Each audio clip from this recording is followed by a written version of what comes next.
मुत्तहदा अरब इमारात में एक शख्स को अपनी साबिक बीवी के खिलाफ दायर हर्जाने का दावा महंगा पड़ गया।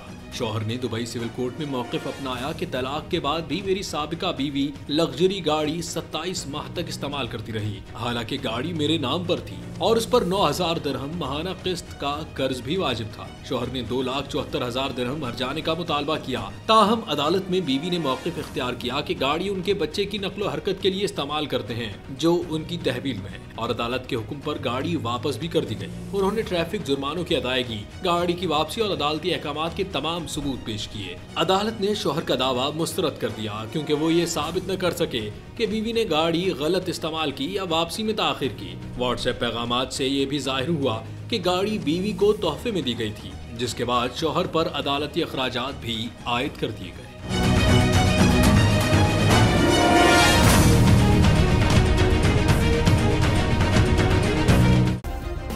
सब्सक्राइब करें और बेल दबाएं ताकि कोई खबर रह न जाए।